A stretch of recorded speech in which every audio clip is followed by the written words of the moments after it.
Hello again from the comfort of our homes, and I do hope you are staying safe and staying at home. Um, we needed to continue our discussion. I'm going to move this just a little bit up over here, perhaps. Um, One of the things I want to tell you is, or want to say to you is, I really miss everybody. I love my home, but staring at four walls in the house, and there's only so many places you can walk around in the house. And I think I may follow my husband's lead this afternoon. He went fishing because obviously the store is closed, and I may go do that myself. So I hope you are staying healthy and happy, and we will get through all this. Um, it will happen. We'll get through it. So let's start our discussion. Let's continue our discussion with how do you work with discussions in the classroom? One of the things, and I said this before in the last video, I'm going to say it again. We have to train and educate our children now to compete in a global society. Obviously, right now, what's keeping people going is FaceTiming and Snapchat and all the social medias, and and at least you can see people if you cannot be around them. You can at least see people. So when it's possible in your curriculum, bring in photos or objects related to the subject you're studying. Children have to have visual learners, yes, but it also helps dispel some incorrect or partial background knowledge. If they don't understand what you're talking about, bring in a picture, bring in an actual object. We call that realia. You bring in the real object if possible, or pictures or something so they can see what you're looking at. Invite students to read their stories, their essays, their poems, and for students to listen and respond to or stage an event to elicit student observation skills. One of the things I would caution you with here is if you are having children read aloud for other children, you only do that if they've had a chance to practice it. You don't ask them to read cold unless you are assessing their reading. You have to have them at least practice it so they're not stumbling over words or they don't feel self conscious about reading. If you have children in your classroom who do not want to read out loud, do not make them. Let it go. The next piece here is not coming up. Why is it not coming up? There it is. You're going to call on as many students as possible and encourage each of them to make a personal response to a situation. Again, you're going to call on students only if you know they're comfortable speaking in front of the other kids. You have to make your classroom a safe environment in which children can feel free to give their answers or respond to a discussion question. You never want to make them feel like they're wrong or it's bad or they didn't do a good job. If they seem to be making impetuous or repetitive observations, guide their thinking with questions that ask them to explain or support their observations. Now, you're going to have a lot of that impetuous or repetitive observations, especially with little kids. You're going to be on a subject talking about something and they're going to want to tell you what their grandma did over the weekend.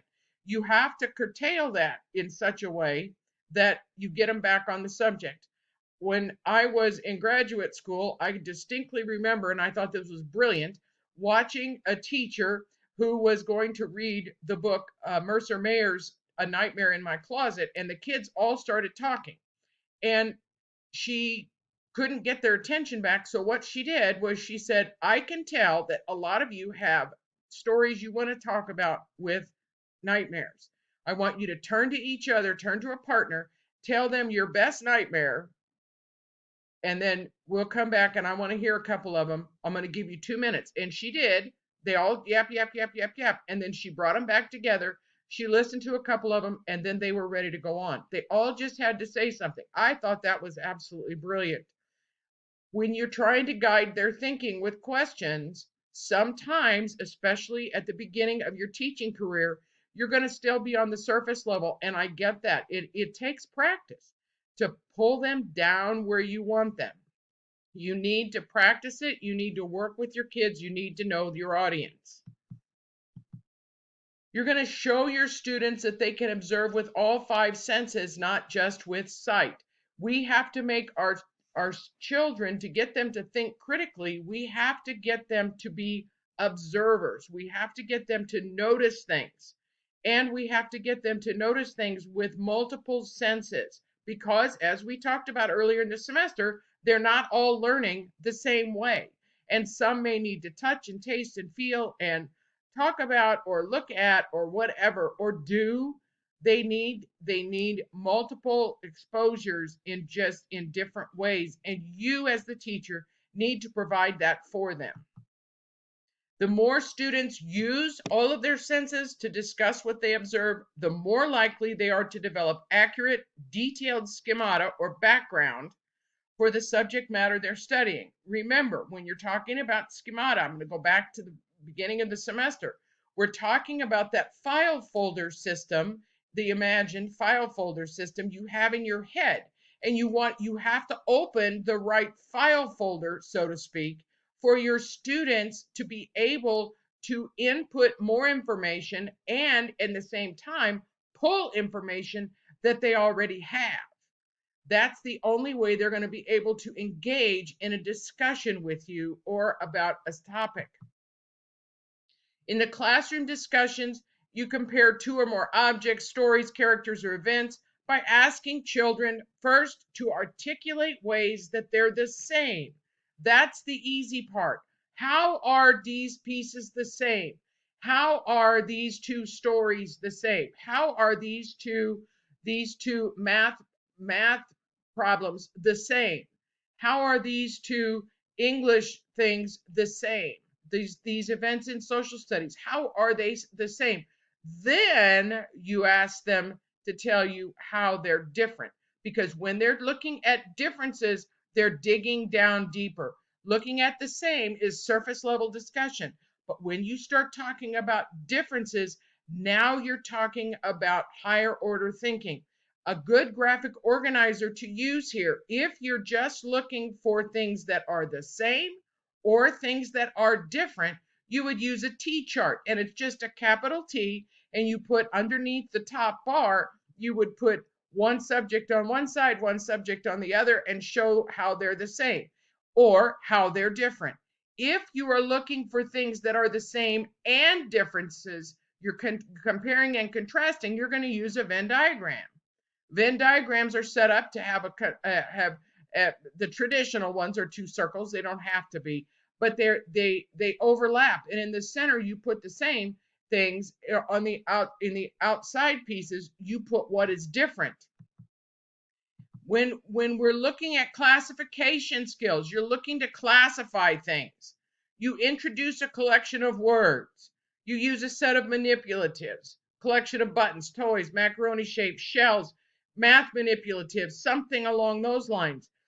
When possible, you use the discussion in cooperative groups. Remember, if you're going to put kids in groups, your classroom management has to be above reproach.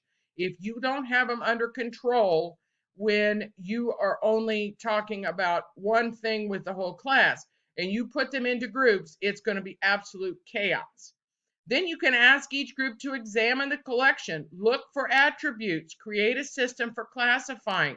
However you want to do it. These are just ideas. Some of you may use some of these things, some of you won't, but some of you can take these and turn them on their heads and use them for different things in your particular subject area. Now, older kids can classify words on their spelling lists, favorite books or stories, foods, games, clothes, famous people, TV programs. The best results occur when the teacher has no pre-established criteria. In other words, you don't come in there with a preset idea of what you want to do.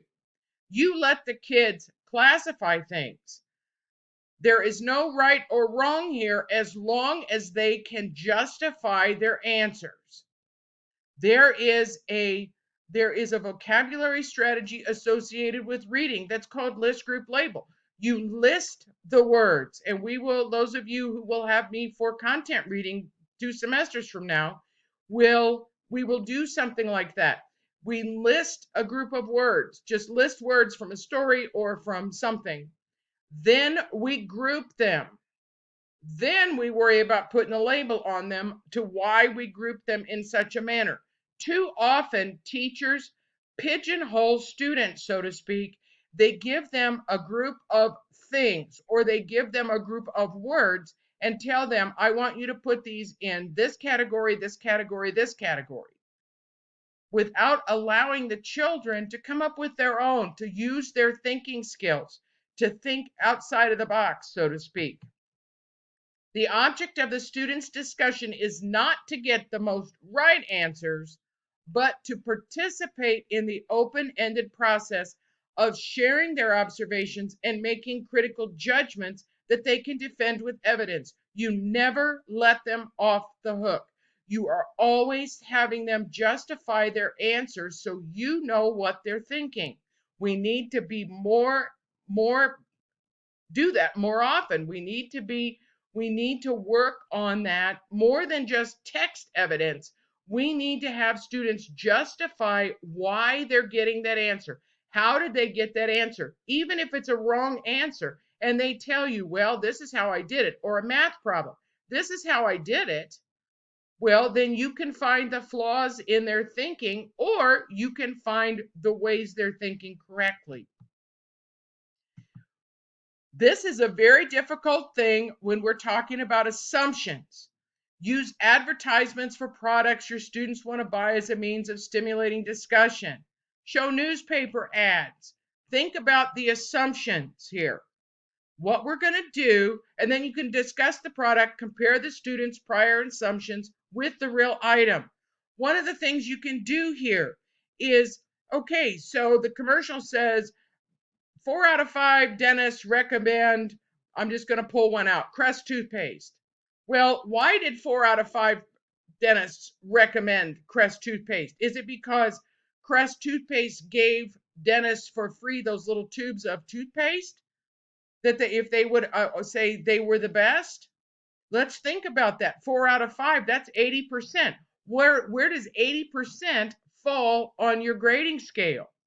Have your children think about those things. They need to think critically. We need to raise critical thinkers for these times going ahead. Things are changing in a way that we can never imagine. Things have changed exponentially since I started teaching. There's just no getting around that.